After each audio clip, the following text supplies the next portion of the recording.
Hello and welcome to Today in History for January 15th. I'm Michael Powell. Today we're celebrating a birthday. On January 15th of 1929, Martin Luther King Jr. was born in Atlanta, Georgia, the son of a Baptist minister. King's birth name was not Martin. It was originally Michael.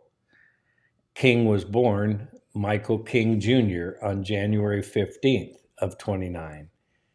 In 1934, however, his father, a pastor at Atlanta's Ebenezer Baptist Church, traveled to Germany and became inspired by the Protestant Reformation leader Martin Luther.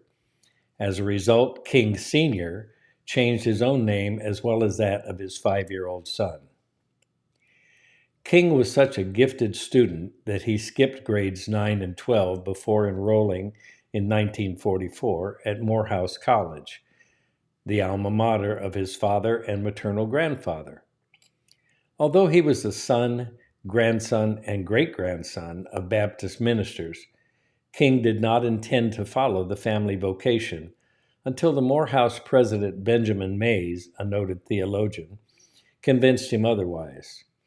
King was ordained before graduating college with a degree in sociology. King received a doctorate degree in theology and in 1955 helped organize the first major protest of the African American Civil Rights Movement, the successful Montgomery bus boycott. Influenced by Mahatma Gandhi, he advocated civil disobedience and nonviolent resistance to segregation in the South. The peaceful protests he led throughout the American South were often met with violence, but King and his followers persisted, and the movement gained momentum. A powerful orator, King appealed to Christian and American ideals and won growing support from the federal government and Northern whites.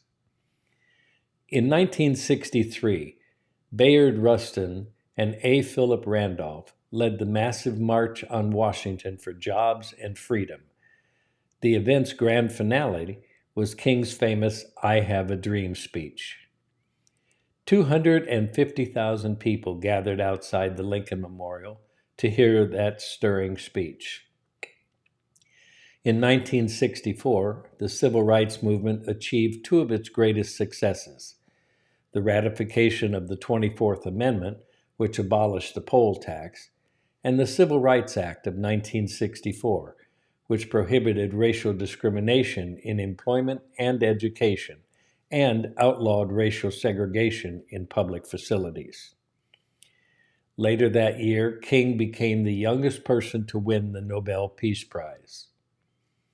In the late 1960s, King openly criticized U.S. involvement in Vietnam and turned his efforts to winning economic rights for poor Americans. He was assassinated in Memphis, Tennessee on April 4, 1968. George Washington and Abraham Lincoln are the only other Americans to have had their birthdays observed as a national holiday. In 1983, President Ronald Reagan signed a bill that created a federal holiday to honor King. The holiday, first commemorated in 1986, is celebrated on the third Monday in January, close to the civil rights leader's January 15th birthday. And that's the birthday we celebrate today, Martin Luther King Jr. January 15th, I'm Michael Powell. Stop in again tomorrow and see what is important for that day in history. Till then, watch this.